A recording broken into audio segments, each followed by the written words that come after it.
Good morning. We begin with a summary of lecture 33, but let me give you the highlights of lecture 34. We're going to look at the mathematical and statistical characterization of maximal ratio combining. We will find that the requirements for MRC are quite stringent in order to be able to achieve the benefits. So as always, is there a trade-off that achieves most of what MRC achieves but without the complexity of MRC? There is a version called the equal gain combining, which we will talk about that. So that will give us three methods of diversity combining. One is selection, optimum, maximal ratio combining, and something in the middle which is equal gain combining. Then we will look at some examples of the BER calculations in the presence of diversity and different kinds of diversity and what are the ways in which we would get the benefit of that. I would now then, having come to that point of understanding how received diversity is giving us a huge benefit, then we ask the question, what happens if the mobile is not capable of having receiver diversity?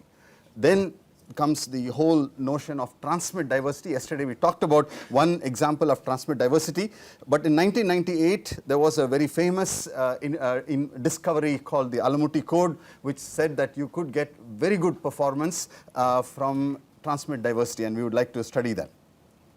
And of course, methods like Alamuti code need to know what the channel is, so which means that there should be a feedback channel, and we'll talk a little bit about that. That sets the stage for us to understand wireless channels with feedback, because once the transmitter knows what is the channel conditions, then you can optimize the transmission according to the channel condition. Lecture 33 summary, or the key highlights from lecture 33. I thought that it would be better for us to write it down from scratch rather than reuse the formula, because it gives us a chance to go over this information. So this notion of antenna being weak or strong has to do with the gain of the antenna. It's related to the gain of the antenna. Okay? And gain affects SNR, affects SNR. It does not affect C over I. Does not affect C over I, because both the desired signal and the interfering signal pass through the same antenna. Does not affect C over I. Okay? So that is our, then once you have the understanding that we have some number of equally strong antennas, we can perform the simplest of the diversity schemes, selection diversity, you can call it selection combining, usually call it selection combining. And yesterday, these are the results that we have shown or derived in the last class. The CDF of the SNR under selection combining, gamma SC of gamma, this is the same as the probability that all the M antennas, gamma 1 through gamma M, is less than or equal to gamma. That's the CDF. This is given by 1 minus e power minus gamma by gamma raised to the power m. So the probability that each of those antennas is below below some threshold gamma. And then differentiating, we got the PDF. So this is the CDF. The PDF was by differentiation, and that gave us the following result. FSC of gamma is m by gamma e power minus gamma by gamma 1 minus e power minus gamma by gamma raised to the power m minus 1. Okay, and I hope most of these results are, you would have had a chance to look at them and possibly verify. We also showed a result. We showed it for the special case of m equal to 3, but expected value of gamma selection combining is given by gamma times 1 plus 1/2 plus 1/3. Okay, that's the result that we have. After selection combining, we went on to talk about the co-phasing. Co-phasing was to estimate the phase of the channel gain and then compensate for that. So R of t was e power minus j phi 1 R1 of t plus e power minus j phi 2 R2 of t, and we showed that in this case the SNR 2 was approximately 1.8 times SNR 1. That is, if you have only a single antenna and you had two antennas which you were doing co-phasing, you got most of the benefit. Okay. The final one which on which we spent the last part of the lecture was on optimal combining. What is the best that you can do if you are not constrained by complexity? The optimal says that I'm allowed to combine all of the available signals of t is summation k equal to 1 through m gk rk of t, and we showed that the upper bound for gamma optimal is less than or equal to summation gamma k equal to 1 through m. This was also shown, and we showed that a particular choice of gk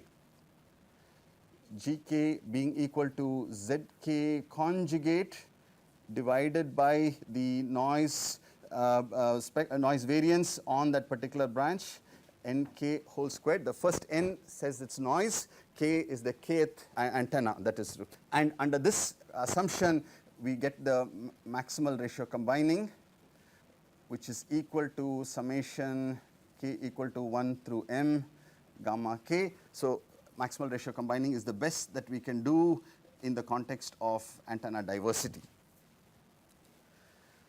Okay, so that's a quick summary of all the points that we had discussed. Again, probably more mathematics than what we have seen in the other lectures, but I hope none of it was difficult. You can easily verify the result. So let's continue today's lecture by making a few observations about MRC. So observations about MRC.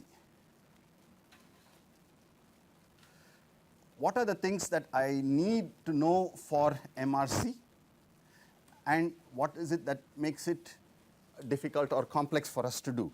So what is intuitive is the choice of GK. GK has to be proportional to ZK conjugate. This is from the co-phasing aspect of it. For co-phasing, we need only the argument, but once you take ZK conjugate, you will get the negative of the angle as well. And we also said that when you have a particular antenna which is very noisy, you should not be giving it a lot of weight. And so therefore, this is proportional to 1 over sigma n comma k squared, so that you don't get, so that you down play the antennas that have got a large noise variance. So this way, the good antennas get more of a boost, and the weaker antennas get suppressed accordingly. So basically, this means reduced weightage for weak antennas. Reduced weightage for weak antennas.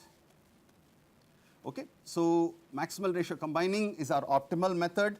The form of the weighting functions are intuitive. One of them, the numerator does the co-phasing, the denominator does the scaling based on whether the antenna is strong or weak. So for the weak antenna.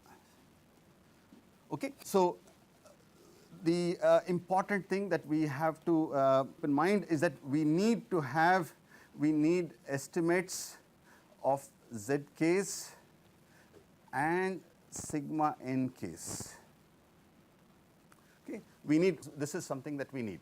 So given that this is ZKs is channel estimation, but sigma NK squared estimation is noise variance estimation. So which is a little bit more involved, but something that definitely can be done with the signal processing tools that are available to us. Okay.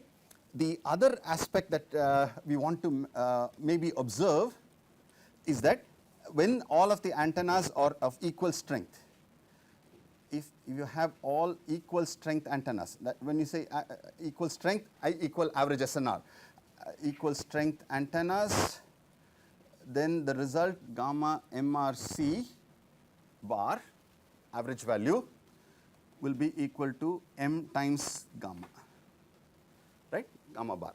So, or maybe be consistent with our notation, gamma MRC is equal to m times gamma. So, your gamma MRC will grow linearly as the number of antennas. Okay? So, it does not decrease, it keeps increasing as the number of antennas grow. So, there is a linear increase, which is very good, because that means by adding more antennas I am going to get better performance. So, linear increase with m. Okay, that's a very useful result, and possibly an observation that we have made once before, but maybe worth making again. Since gamma MRC is equal to summation k equal to 1 to m gamma k, the instantaneous SNR is the sum of the SNRs.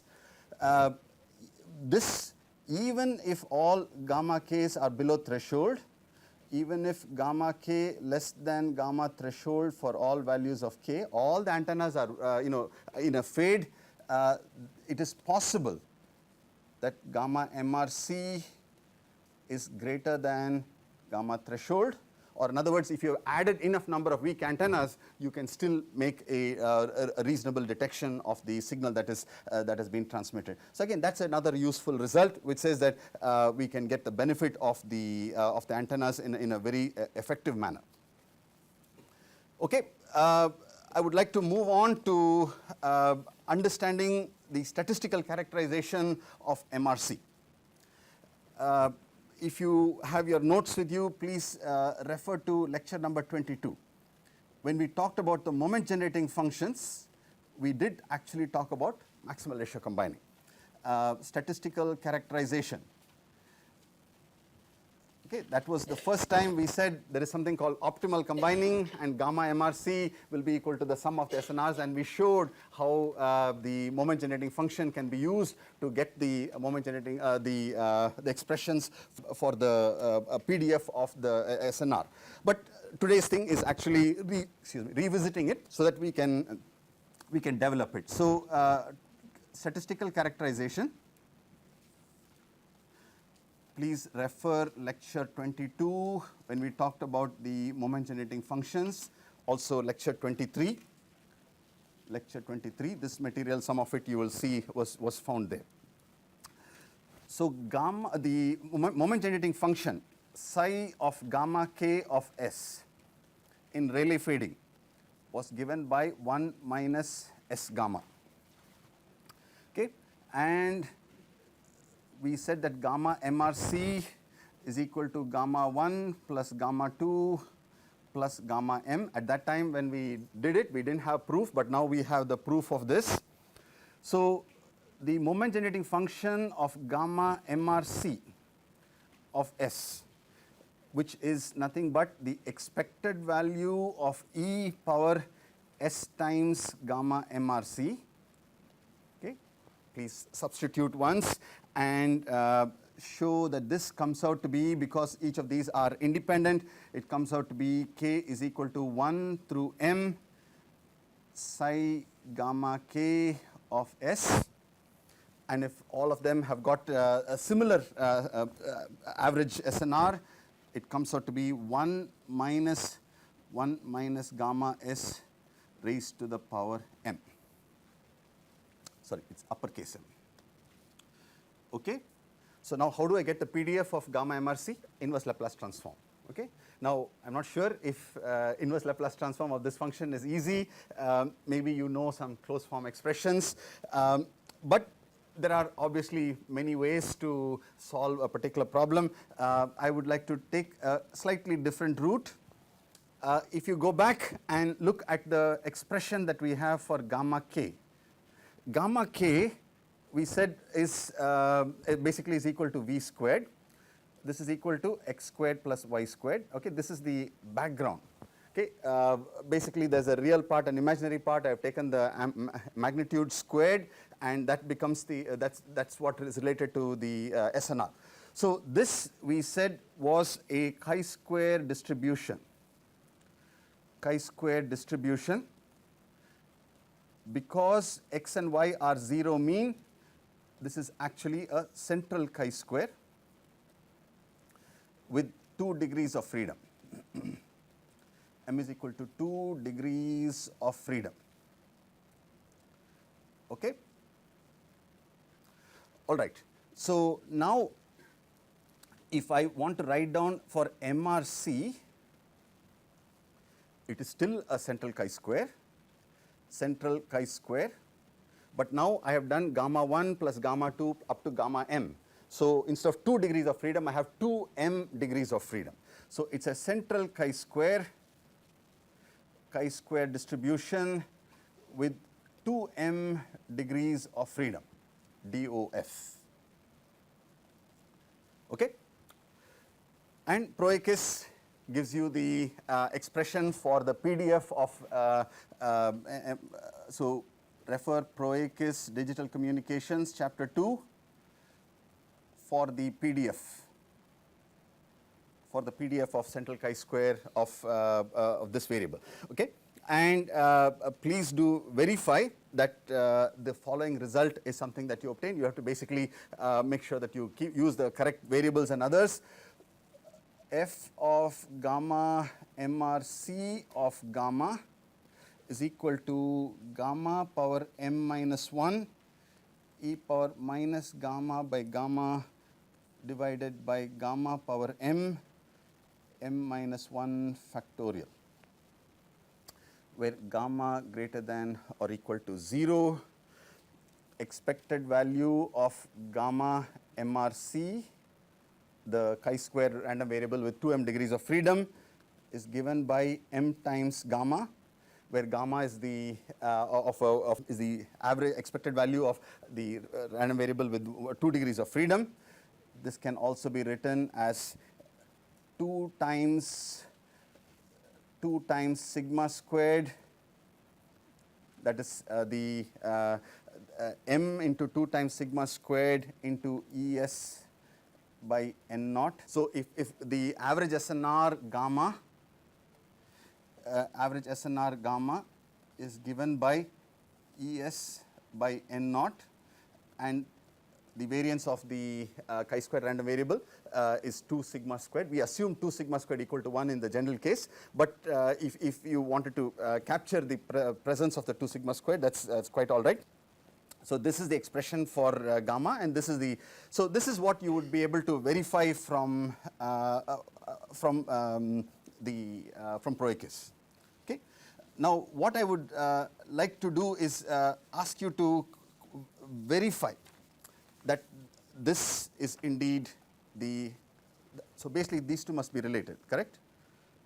These two must be related. So if I take the Laplace transform of one, I should get to the other. So verification. I will just pose the problem, request you to complete the verification. So the verification is that I would like to take the F gamma MRC of gamma. This is gamma power m minus 1 e power minus gamma by gamma raised to the power m minus 1 factorial. Compute the moment generating function. I know the moment generating function already, but I'm just going to go through the process of computing it. Phi of gamma MRC of S, this is integral 0 through infinity, the definition, the PDF times e power s gamma d gamma. Okay? So this can be written as integral 0 through infinity. Let me just skip a step. Please do verify that what you will get here is basically pull out all the substitute from equation 1. You will get gamma power m minus 1 factorial, not part of the integration. Within the integral is 0 to infinity gamma power m minus 1 e power minus 1 over gamma minus s gamma d gamma. Okay. Again, I've just regrouped the terms. couple of results that you are already familiar with. This is a exponential term where gamma goes to infinity. So this will become very large unless what is within the bracket is positive. Basically, it's a negative exponent, so therefore it will start decreasing. So the real part of 1 over gamma minus s must be greater than 0, or the same as saying real part of s must be less than 1 over gamma. And we have shown that this is earlier also we have come into this scenario when we are computing moment generating function. So it's not a new result, but basically this is what we have. Now there is a standard result which I'm not sure if we have already mentioned it, but if not, you can just note it down. Integral 0 to infinity x power n e power minus ax dx is equal to n factorial divided by a power n plus 1 when real part of a is greater than 0 and n is an integer, which is exactly our situation. Please substitute this result and verify that psi of gamma MRC of s, that's the moment generating function, comes out to be 1 minus 1 minus gamma s raised to the power m. So verified. Okay. So of course you could have done the inverse Laplace transform. Again, it turns out that the forward transform is easier for us to verify. Okay, all of this is useful only if we can apply it. So let's get to the task of applying it. Okay, so I would now like to look at the probability of error. So what is the impact that diversity has had in terms of the probability of error? Okay, that's an important result for us to capture and to make sure that we are very comfortable with it. So probability of BER of dBPSK. I choose dBPSK because it's easy for us to do the integration, but I will show you that you can do it equally well for the BPSK as well. Comma MRC. Let's take the best performance and see what we get. So this would be integral 0 through infinity, the probability of expression for dBPSK is e power minus gamma. That's the probability of for a given gamma, what is the probability of a bit error rate. Then multiplied by the PDF of the SNR, gamma raised to the power m minus 1 divided by gamma power m minus 1 factorial e power minus gamma by gamma d gamma. Okay. Again, pull out the terms that are not part of the integration. 2 times gamma power m minus 1 factorial, what is within the bracket, integral 0 through infinity gamma power m minus 1 e power minus 1 plus 1 by gamma d gamma. Sorry, d gamma is not there, it's the okay. Same formula that we used last time. This is straightforward for us to apply it in this case. Please verify that this gives us 1 by 2 into 1 plus gamma raised to the power m. Okay, which is at high SNRs can be approximated as 1 by 2 gamma raised to the power m. Previously it was 1 over 2 gamma. Now we have it as 1 over 2 gamma raised to the power m, and that's the diversity benefit. That's why the graph is going down with a different slope. So if this was the graph for m equal to 1, it's going to go with a different slope. This is m equal to 1, m equal to 2, and m equal to 3. The slopes are going to change. So that's the diversity benefit. Okay. Now we also said for dBPSK, we actually don't need to do the integration. How do we do BER calculation without doing the integration? Take the moment generating function and substitute. So just verify that we can estimate the BER. Probability of error of dBPSK for MRC can also be obtained from psi gamma MRC of S. You replace S with -1. Okay. So this actually, go back and get the expression for the moment generating function. It comes out to be 1/2, there is a 1/2 outside. So 1/2 1 by 1 plus gamma raised to the power m. So do it the integration just for verification, just so that we are comfortable with the benefit of it. But of course, the shortcut method would be to use the moment generating function. Okay? Everyone's comfortable with what has been mentioned so far. So what have we said so far? There is selection combining. Optimal is maximal ratio combining. We have developed the PDF of maximal ratio combining. We've also shown what is the moment generating function for maximal ratio combining, and shown that you can use that for computing the probability of bit errors. Okay, here is a example that I believe you will find very useful in terms of reinforcing the concepts that we have talked about. So let us assume that there are a situation where there are three antennas. Gamma 1 means the average SNR of the first antenna is 15 dB, strong antenna. Gamma 2 equal to gamma 3 is equal to 5 dB. Okay? Reasonably strong, but compared to gamma 1, antenna 1, these are definitely the weaker antennas. Okay?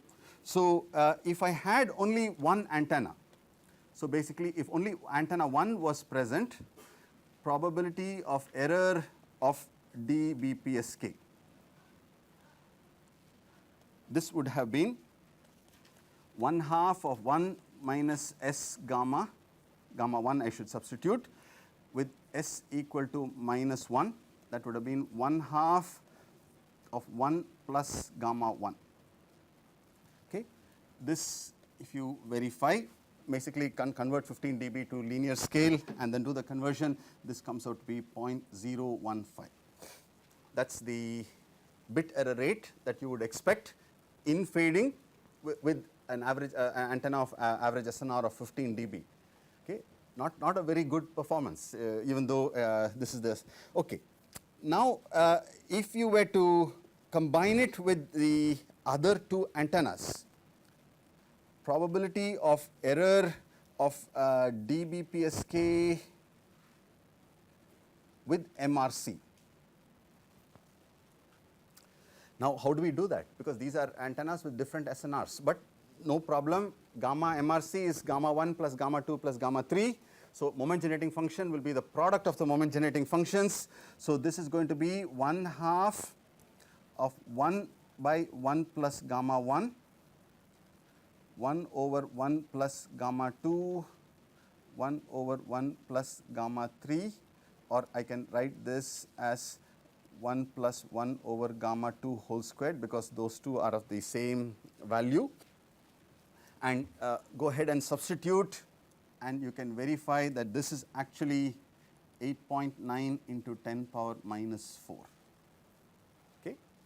And the difference, there were two weak antennas, right? One strong antenna, but that itself did not give you very outstanding performance. But MRC, even though it was being combined with weak antennas, actually improved it by order of magnitude, and therefore we start to see the improvement even with weak antennas.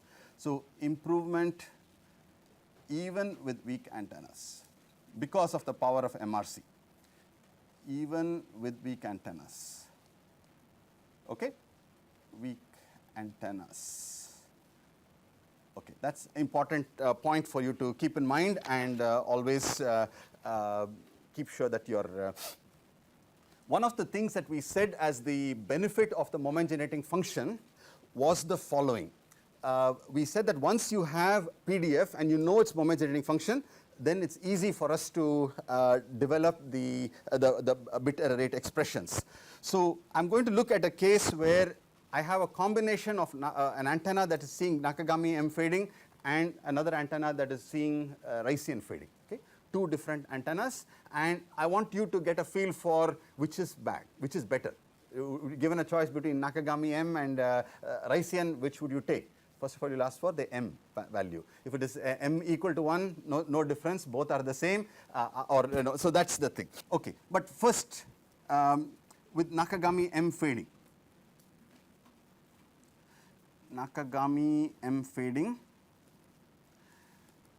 I think we gave a result which I believe, I'm not sure if we actually derived it, but I thought it would be good for us to, at least as an exercise for you to derive that.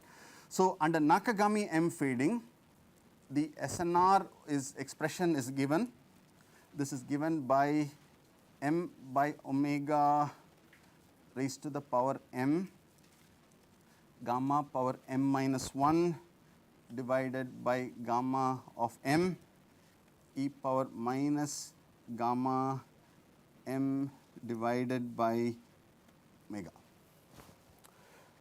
Okay. Now, there's a little bit of confusing notation.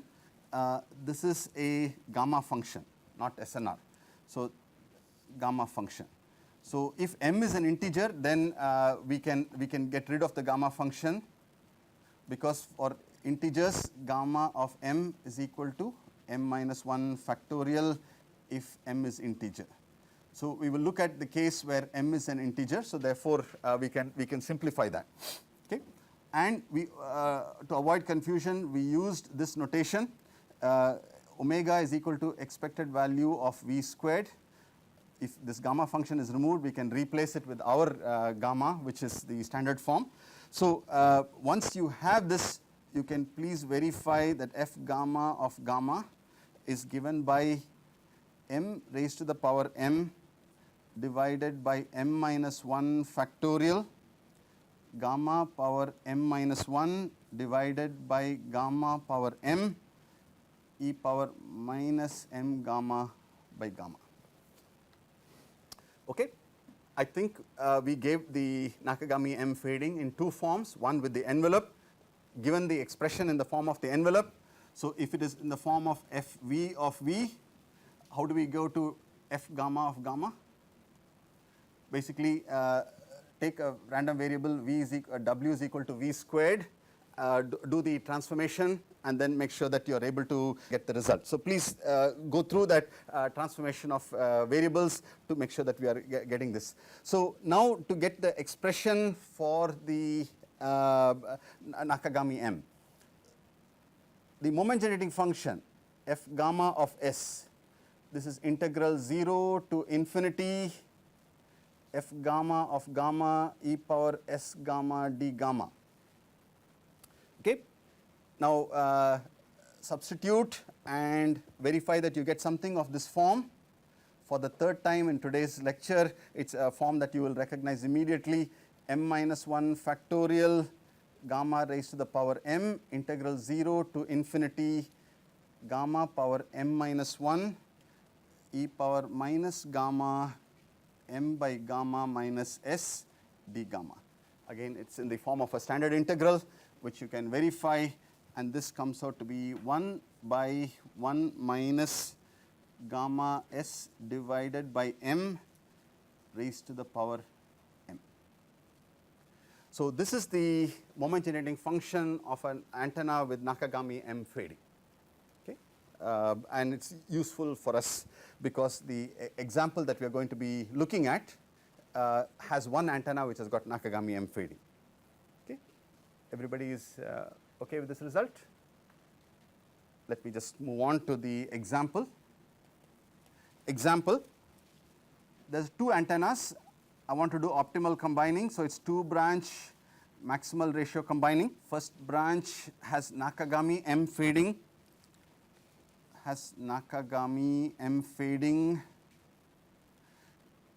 fading with m equal to 4. So, it is milder than Rayleigh.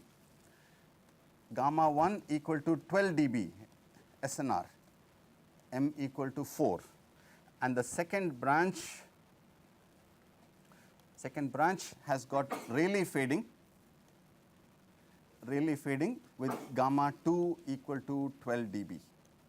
Now, how much worse is the Rayleigh fading compared to the Nakagami M? Let's look at it. So, for the maximal ratio combining, psi of gamma MRC for the 2-branch MRC is given by the product of the moment generating functions. For the Nakagami M antenna, it is 1 minus gamma 1 S divided by M raised to the power M, and for the Rayleigh fading 1 minus S gamma 2, and probability of error of dBPSK with the 2-branch MRC. Basically, you will substitute S equal to minus 1. This comes out to be 1/2 divided by 1 plus gamma 1 by 4 raised to the power 4, and this one is 1 over 1 plus gamma 1, because both are 12 dB. Okay. If you just do the numerical calculation, it helps us to sort of get a feel for it. The first antenna error, the contribution to the error 0.0016. The Rayleigh fading is 0.059. So clearly the Rayleigh fading is the one that is has poorer performance, but because you've been able to combine it with another antenna which has got better performance, the net result you can verify is 4.87 into 10 power minus 5. Okay. So I think it's very, very powerful to see the benefits of diversity, and just to see how much you can gain just by combining antennas and seeing the benefits that we can get. Any questions? Okay. So now I would like to move on to answer another important question. Is there something that I can do which is not as complex as MRC? So here is the problem statement. The problem statement says that we have MRC, which is the optimal. It requires us to compute the channel coefficient Zk, take Zk conjugate, compute the SNR noise variance for each antenna, for each of the M antennas, and again, one observation, you can multiply this by some constant C. It does not affect it because the co-phasing and the weighting, all of it. So the C is it does not matter. But so to within a constant, the scale, the MRC coefficients are unique. Okay. So what we need is we need to estimate the ZKs. Estimate the ZKs. Also you need to estimate sigma squared n comma k for k equal to 1 through m. That's where the complexity arises. Okay. Now if we don't want to estimate the noise, of course the ZKs we will have to estimate, but let us say I don't want to estimate this. I don't want to estimate this. So what do? Assume that the noise variances are the same. Okay. So well, what else can you do? You don't want to compute noise variances. You want to so you assume. Okay. So we will, let's see what is it that we can give. So Gk is equal to some constant times Zk conjugate. And let's assume that we are going to do co-phasing, because we did see that co-phasing actually did a fairly good performance. So we will do Zk conjugate divided by mod Zk. Okay, because that will basically tell you that this is equal to C times e power minus j argument of Zk. So which means basically some constant C times the negative of the conjugate of the angle. Okay. So let us say that this is our scheme. We are trying to do co-phasing. R optimum of t is equal to summation k equal to 1 through m gk rk of t. Okay? And these terms do not affect the noise variance because it's just a complex rotation. These are unit vectors. So therefore, the signal component, I want to compute the SNR. The signal component says that you must take the expression for the GKs and then square it. So what you will get is C squared times ES. The ZK star will multiply with ZK, you get ZK magnitude squared, but then there's a mod ZK at the denominator. So what you will get inside the bracket is summation mod ZK. And and this will be the scaling factor for the signal component. And this I will have to square. That's the signal component.